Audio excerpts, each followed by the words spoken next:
Okay. Okay, the doctor is in. I'm the doctor. I am Dr. Von No One Likes You.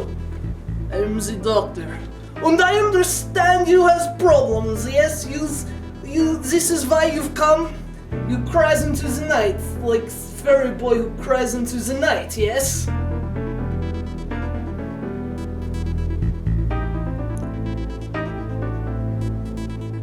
Okay, this is way too close.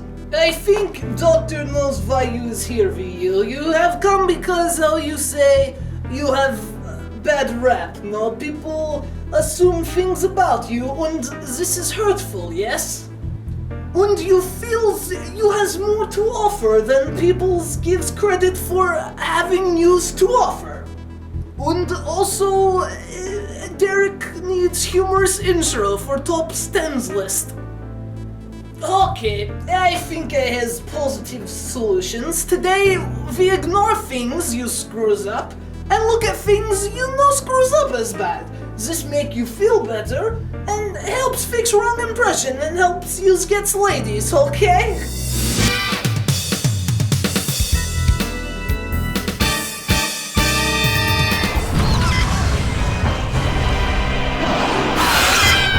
We're kicking off the countdown with a game that might cause a stir. Although, then again, this game will cause a stir no matter where we put it. Put it too high and Sonic haters freak out. Put it too low, Sonic fans freak out. Keep it off the list, they literally try to kill you.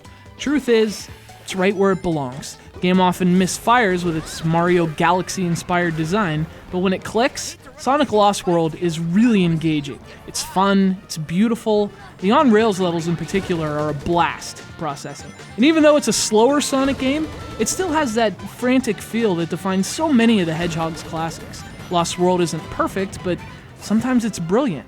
And really, that's Sonic.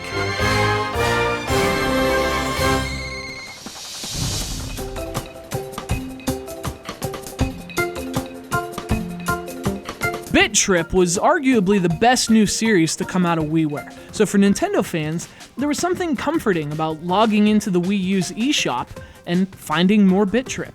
Runner 2 picks up where the original left off, offering the same unique blend of platformer and rhythm game. Only this time, the package is a whole different story. Gorgeous new graphics and a huge new world make Runner 2 more of an adventure than just a retro remembrance. You can also play as a pickle.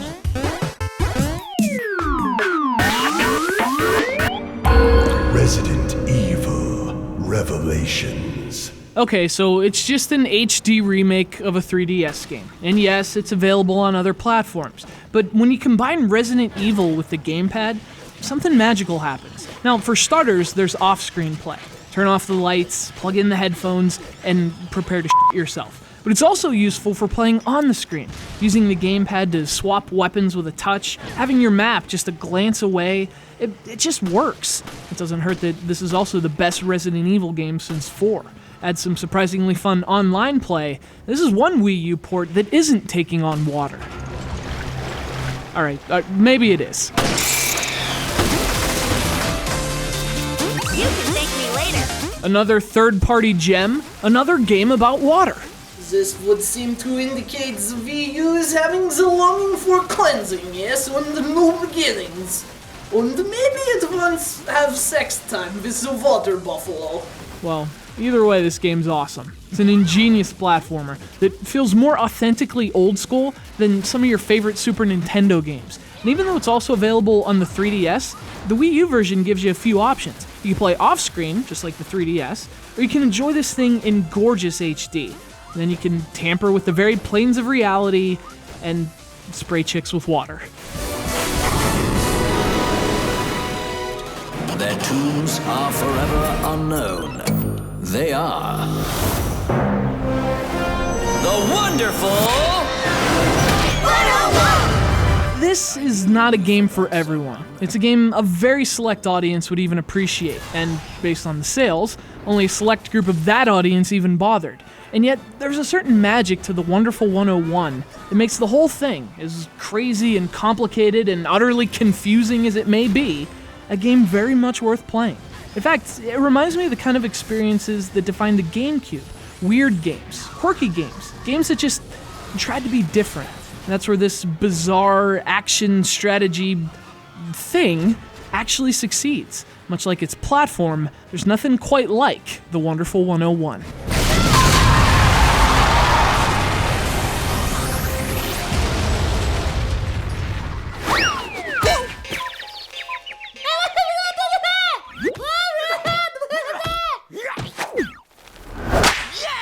What could have been the best third-party Nintendo exclusive in years ended up walking away, leaving behind a gaping third-party hole and a little lipstick on the mirror.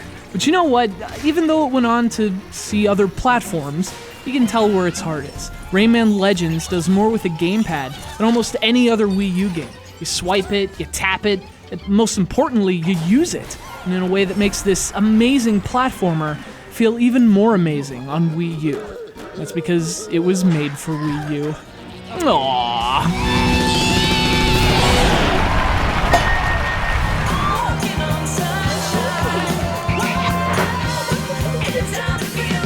One of the best things about the Wii U is that it's actually an alternative to the other two consoles. A real alternative too, something genuinely different. No game shows it more than this one. While most gamers spent 2013 stealing cars, fighting cops, and driving recklessly through a massive crime-infested city in Grand Theft Auto 5, Wii U owners are doing the same thing, but in a world made of Lego. How perfectly Nintendo, right? Lego City has all the freedom that defines GTA, but with none of the other stuff that also defines GTA. It's an incredibly charming game that proves you don't need hookers to have a good time. You, ma'am, I'm gonna need your car. This game just refuses to age. Where others of its era often feel like they're 20 years old, let alone 10, Wind Waker feels like it came out last week. It has this evergreen quality, and revisiting it a decade later, it confirms what some of us saw a long time ago, that this game was way ahead of its time. And now it looks as fresh as it feels. Even brighter, even bolder, even better. And Nintendo's made a lot of pretty games, but I'm not sure any are prettier than the Wind Waker.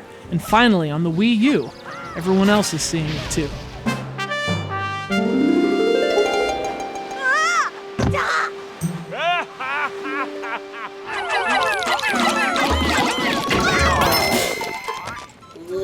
Pikmin, huh? Okay, this game is, how you say, the GameCube game, yes?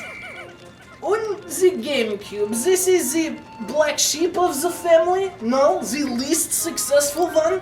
And this is where you get your inspiration from? From a console that has handle? And how does that make you feel? Of course, and how does that make you feel?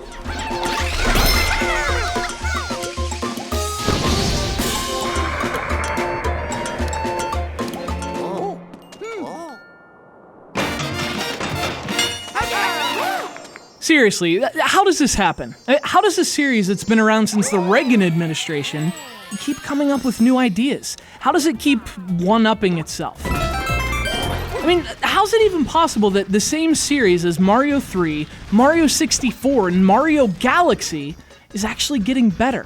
I have no idea. And frankly, I don't care. As long as it means games like Super Mario 3D World keep coming, I'm fine with it. This is a game that looks at all the silly trends that define modern game design and just jumps right over them, choosing instead to focus all its efforts on one thing, being fun. And for that, Super Mario 3D World is a game the entire industry could learn from. And it's the best reason yet to own a Wii U.